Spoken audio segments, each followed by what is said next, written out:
आज मैं आपको फ़ोटोशॉप के अंदर डिओटोन इफ़ेक्ट कैसे क्रिएट करते हैं ये मैं आपको बताऊंगा। और ये मैं आपको बताऊंगा फ़ोटोशॉप 7.0 के अंदर। तो देखिए हायर वर्जन में तो बहुत कुछ किया जा सकता है, लेकिन फ़ोटोशॉप 7 में भी आप कर सकते हैं इस तरह का डिओटोन इफ़ेक्ट। देख सकते हैं यहाँ एग्जांपल के तौर पे यहाँ पे आपको दिख रहा है, देखिए। अब चलिए मैं आपको दिखाता हूँ कि कैसे करेंगे फ़ोटोशॉप 7.0 के अंदर।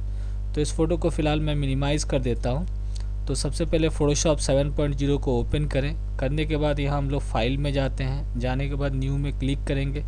क्लिक करने के बाद न्यू का इस तरह से एक डायलॉग बॉक्स खुलता है। अब यहाँ से एक साइज लेना है, तो यहाँ से जो आपका जो भी पसंदीदा साइज आप ले सकते हैं। तो फ़िलहाल मैं 8x10 का साइज लिया हूँ और यहाँ पे इंचज़ में देख सकते हैं, इंचज़ में है साइज है। और रेजोल्यूशन 300 है, मोड RGB है। और जो बैकग्राउंड का कलर है वो मैंने वाइट रखा है, कंटेंट वाइट। उसके बाद यहाँ पे आप चाहें तो नाम दे सकते हैं। तो यहाँ पे ओके पे मैं क्लिक कर देता हूँ। क्लिक कर देने के बाद देख सकते हैं यहाँ से एक कैनवास यानी एक पेज फ़ोटोशॉप के अंदर आ चुका है। अब हमें फ़ोटो लेकर आना होगा। तो यहाँ से मैं फाइल में जाता हूँ, ओपन पे मैंने क्लिक किया। ओपन पे क्लिक करने के बाद इस तरह से जो डायलॉग बॉक्स खुलता है, डेस्कटॉप पे जाते हैं। डेस्कटॉप पे मैंने दो फोटोग्राफ्स मैंने डाउनलोड कर रखा है। जनरली डिओटोन इफेक्ट जो होता है, आप चाहे तो ब्लैक एंड वाइट फ़ोटो पे ज़्यादा अच्छी तरह से आप उस इफ़ेक्ट का यूज़ कर सकते हैं। तो यहाँ पे देखिए फ़ोटो है मेरे पास ब्लैक एंड वाइट बोल के। ये मैं यहाँ पे ये देखिए ब्लैक एंड वाइट फ़ोल्डर है, इस पर मैंने क्लिक किया। यहाँ मेरे पास दो फ़ोटोज़ हैं और ये जो फ़ोटोज़ मैंने डाउनलोड किया है pixelis.com नाम का एक वेबसाइट है, फ्री है, बिना कॉपीराइट का आपको इसमें फ़ोटो मिलता है, इसका आप यूज़ कर सकते हैं। तो दोनों फ़ोटो को मैंने ऐसे इस तरह से सिलेक्ट किया। सिलेक्ट करने के बाद यहाँ से मैं ओपन पे क्लिक करता हूँ। ओपन पे क्लिक करने के बाद यहाँ पे देखिए दोनों फ़ोटो जो है यहाँ पे देख सकते हैं, यहाँ पे आ चुका है। तो यहाँ पे आप देखिए ये जो फ़ोटो है इसे मैं अपने पेज पे ले जाऊँगा। देखिए इस तरह से, देखिए ब्लैक एंड वाइट फ़ोटो है, ये भी ब्लैक एंड वाइट फ़ोटो है। इस फ़ोटो को ड्रैग करके मैं अपने पेज पे ले जा रहा हूँ। ये देखिए मैंने फ़ोटो को यहाँ पे ला के रखा है। अब इस फ़ोटो की आवश्यकता नहीं है, तो इसको मैं चाहूँ तो क्लोज़ कर दूँ या मिनिमाइज़ कर दीजिए। अब इसको क्या करेंगे, थोड़ा सा फ़ोटो को बहुत बड़ा दिख रहा है, इसको हम लोग स्केलिंग करेंगे।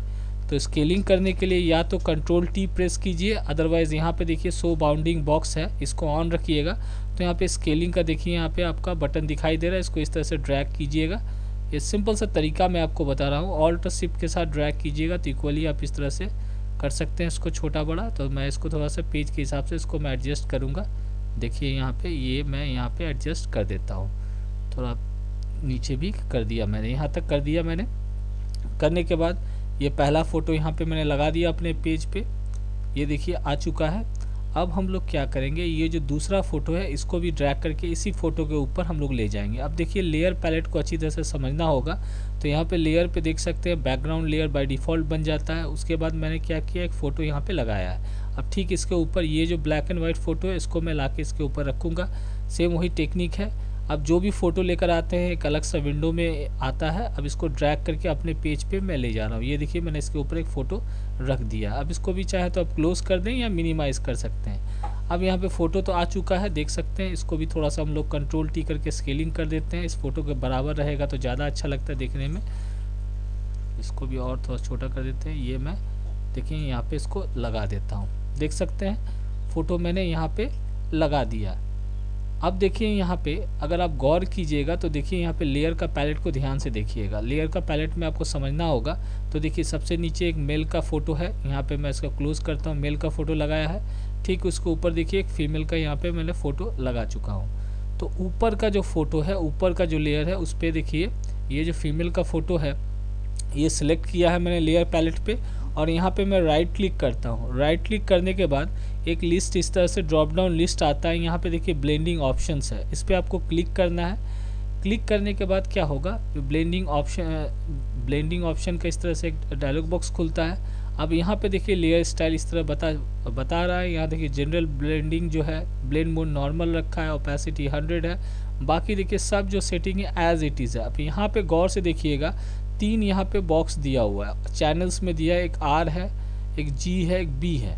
तो ये जो R वाला जो रेड वाला है इसको मैं क्या करता हूँ, ऑफ़ कर दूंगा। ये ऑन है, इसको मैंने ऑफ़ किया। जैसे ही मैं देखिए यहाँ पे इसको सिंपली आप ऑफ़ जैसे ही मैंने कर दिया, देखिए यहाँ पे डिओटोन इफेक्ट आपको यहाँ पे नज़र आने लगा है, देख सकते हैं। तो आपको कुछ नहीं करना, सिंपली खाली ये ऑन रहेगा, देखिएगा जो आल लिखा हुआ है इसको ऑफ कर दीजिए, तो देखिए यहाँ पे डिओटोन इफेक्ट आपको दिखने लगा। अब यहाँ पे ओके पे आप क्लिक कर दीजिए। अब आप चाहें तो फ़ोटो को ऊपर नीचे इस तरह से आप एडजस्ट कर सकते हैं। ये जैसे ये फ़ोटो आप देखिए यहाँ पे आपको दिख रहा है, ये देखिए, तो इसको आप स्केलिंग वगैरह करके आप इसको एडजस्ट कर सकते हैं, कोई दिक्कत नहीं है।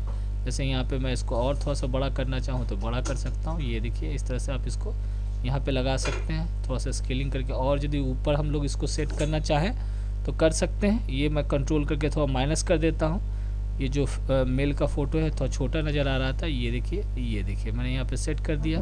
यहाँ से आप इधर से इसको चाहें तो इसको थोड़ा बड़ा कर दीजिए इस तरह से। ये देखिए कंट्रोल डी करके इसको सेट कर सकते हैं। उसी तरह इसको अप्लाई कर दिया मैंने यहाँ पे। उसी तरह देखिए जो फीमेल है, फीमेल को भी आप चाहें तो इस तरह से फ़ोटो को थोड़ा सा छोटा बड़ा आप चाहें तो इस तरह से कर सकते हैं। ये देखिए मैं इसको यहाँ पे लगा देता हूँ। ये देखिए हो गया। हो जाने के बाद आपको करना क्या है, ये सब कुछ बन के तैयार हो गया। हो जाने के बाद आप चाहे तो इसको फाइल में जाइए, यहाँ से सेव एज़ पे क्लिक कीजिए। क्लिक करने के बाद देखिए सेव एज़ का इस तरह का डायलॉग बॉक्स खुलता है। आप किस जगह आपको सेव करना है, यहाँ पे आपको फोल्डर पर्टिकुलर ड्राइव यहाँ से आपको निर्धारित करना पड़ता है। तो ब्लैक एंड वाइट नाम का एक फ़ोल्डर, उसी के अंदर मुझे इस फ़ोटो का आउटपुट निकालना है। यहाँ पे मैं चाहे तो अब नाम दे सकते हैं, तो मैंने फ़िलहाल अनटाइटल ही रखा है। यहाँ पे फॉर्मेट है, इसको जेपीजी पे क्लिक किया मैंने। अब यहाँ पे सेव पे मैं क्लिक कर देता हूँ। ये मैंने कर दिया। जेपीजी ऑप्शन का इस तरह से एक डायलॉग बॉक्स खुलता है। अब यहाँ से देखिए ओके पे आपको क्लिक कर देना है। यहाँ क्वालिटी मैंने मैक्सिमम रखा है। यहाँ पे ज़्यादा ये जो स्लाइडर है, अगर आपको कम कर दीजिएगा तो साइज़ कम हो जाएगा, लेकिन मैंने क्या किया देखिए लार्ज साइज़ किया हुआ, मैक्सिमम किया हुआ है। ओके पे क्लिक कर देते हैं। ये देख सकते हैं यहाँ पे देखिए ये फ़ोटो बन के तैयार हो गया। तो ये फ़ोटो देखेंगे कैसे भाई बन के तैयार हुआ है कि नहीं, वो भी चलिए चेक कर लेते हैं। यहाँ पे ब्लैक एंड वाइट वाला फ़ोल्डर में हम लोग जाते हैं, देख सकते हैं यहाँ पे क्लिक करेंगे। ये देखिए यहाँ पे अनटाइटल नाम का फ़ोटो आपको दिख रहा है, यहाँ पे देखिए जेपीजी। अब इसको चाहे तो इस तरह राइट क्लिक करके मैं इसको ओपन करके देख भी सकता हूँ। अब इस फ़ोटो को देखना बहुत ज़रूरी है, क्योंकि देखिए जो कुछ भी हम लोग बनाते हैं, देखिए ये देखिए डिओटोन फ़ोटो आपको यहाँ पे दिख रहा है। देखिए ये देखिए ये बन के तैयार हो गया है। तो आई होप आपको समझ में आ चुका है। एकदम आहिस्ता आहिस्ता मैंने बताया, जिससे कि आपके पास फ़ोटोशॉप, बहुत सारे हमारे भाई बहन ऐसे हैं जिनके पास महंगे वाले कंप्यूटर नहीं है, पीसी नहीं है, हायर वर्जन इंस्टॉल नहीं कर पाते हैं, लेकिन अगर फ़ोटोशॉप 7 है तो भी आप इस तरह से डिओटोन इफेक्ट क्रिएट कर सकते हैं। और भी कुछ जानना है तो कमेंट अवश्य कीजिए, और मेरा वीडियो देखने के लिए बहुत बहुत धन्यवाद।